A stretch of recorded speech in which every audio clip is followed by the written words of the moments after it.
नमस्कार, प्रभा साक्षी देख रहे हैं आप। आपके साथ मैं हूं अंकित सिंह। उपराष्ट्रपति पद का चुनाव, वैसे तो संसद में लगातार हो हल्ला जारी है। सत्ता पक्ष और विपक्ष के बीच वार पलटवार का दौर देखने को मिल रहा है। चुनाव आयोग फिलहाल निशाने पर है, लेकिन इसी दौरान उपराष्ट्रपति पद के लिए चुनाव होना है। 21 तारीख नामांकन की आखिरी तारीख है और ऐसे में अब सबकी निगाहें इस बात पर जा टिकी हैं कि उपराष्ट्रपति पद के लिए उम्मीदवार कौन होगा। ये साफ है कि जिस तरीके से सत्ता पक्ष और विपक्ष के बीच रिश्ते हैं, ऐसे में उम्मीद कम है कि कोई एक उम्मीदवार पर सहमति बनेगी। ऐसे में सत्ता पक्ष और विपक्ष दोनों की ओर से एक एक उम्मीदवार चुनावी मैदान में होंगे।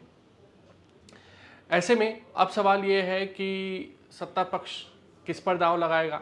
फिलहाल मोदी और अमित शाह के अलावा शायद संघ प्रमुख को इसकी जानकारी होगी, लेकिन इसके अलावा कोई नहीं बता सकता है कि एनडीए किसे अपना उपराष्ट्रपति पद का उम्मीदवार बनाएगा, क्योंकि जगदीप धनखड़ को लेकर जो सबक भाजपा और एनडीए ने सीखी है, शायद उस सबक से उबरते हुए सीखते हुए बीजेपी फिलहाल अपने कोर कार्यकर्ता पर ही दांव लगाने की तैयारी में होगी, क्योंकि एनडीए के तमाम सहयोगियों ने कह दिया है कि प्रधानमंत्री नरेंद्र मोदी और भाजपा अध्यक्ष जेपी नड्डा जिस किसी को भी एनडीए उम्मीदवार के तौर पर सामने लाएंगे, हम उसका समर्थन करेंगे।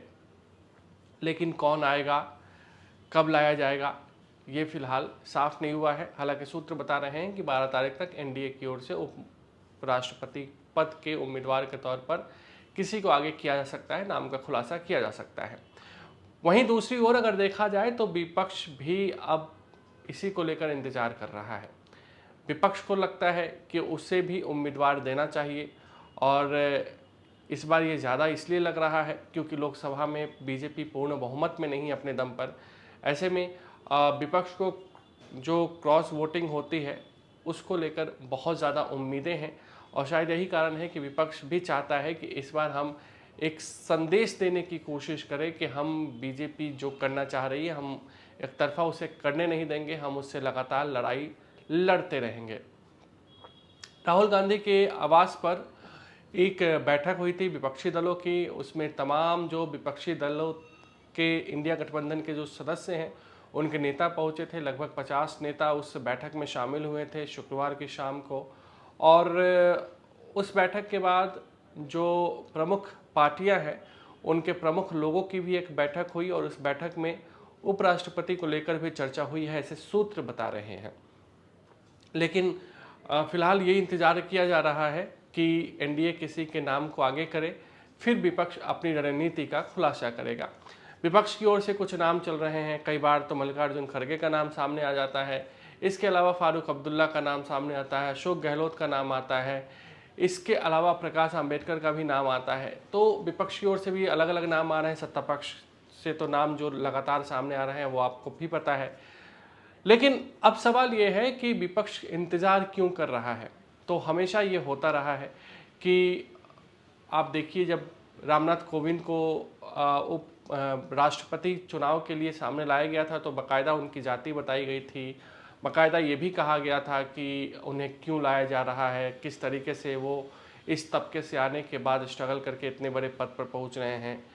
द्रौपदी मुर्मू को जब राष्ट्रपति चुनाव के लिए लाया गया था तब बताया गया था कि उस किस समाज से आती है, किस तरह की महिला है, कितने पिछड़े बैकग्राउंड से वो आती हैं, और ये साधने की समीकरण बनाने की एक कोशिश होती है हर पार्टी की ओर से। तो बीजेपी अगर किसी दलित पर दांव लगाती है या महिला पर दांव लगाती है तो उसके काट के तौर पर कहीं ना कहीं विपक्ष भी अपनी रणनीति बनाएगा और वैसे ही उम्मीदवार को सामने लाएगा। एक सवाल और भी है, विपक्ष जो कि पता है विपक्ष को कि फिलहाल जो मोदी सरकार है वो एनडीए के दो प्रमुख घटक दल यानी कि चंद्रबाबू नायडू की टीडीपी और नीतीश कुमार के जेडीयू के गठबंधन के सहारे सरकार चला रही है। ऐसे में अगर बीजेपी की ओर से कोई ऐसा उम्मीदवार लाया जाता है, एनडीए की ओर से कोई ऐसा उम्मीदवार लाया जाता है जो आंध्र प्रदेश या बिहार का नहीं है, ऐसे में विपक्ष एक अलग दांव खेल सकता है। एनडीए में फूट डालने की कोशिश को लेकर विपक्ष संभवतः बिहार या फिर आंध्र प्रदेश का कोई चेहरा सामने ला सकता है। अगर ऐसा होता है तो नीतीश कुमार या फिर चंद्रबाबू नायडू के लिए मुश्किलें हो सकती हैं। देखना दिलचस्प होगा कि आखिर उपराष्ट्रपति पद का जो चुनाव होना है उसको लेकर सियासत कैसी रहती है, लेकिन नाम को लेकर जो संभावनाएं हैं, जो चर्चाएं हैं, जो अटकलें हैं, वो लगातार जारी है। एक बार फिर से आपको बता दें कि 9 सितंबर को ये चुनाव होने हैं, उसी दिन नतीजे आएंगे। फिलहाल 21 तारीख तक नामांकन की तारीख है। अब तक 3 नामांकन जो हुए हैं वो खारिज हो चुके हैं। अगर आप भी लेना चाहते हैं देश दुनिया की तमाम जानकारी तो आज ही सब्सक्राइब करें हमारे चैनल को। साथ ही नीचे दिए बेल आइकन को जरूर दबाएं ताकि हर अपडेट आप तक पहुंच सके।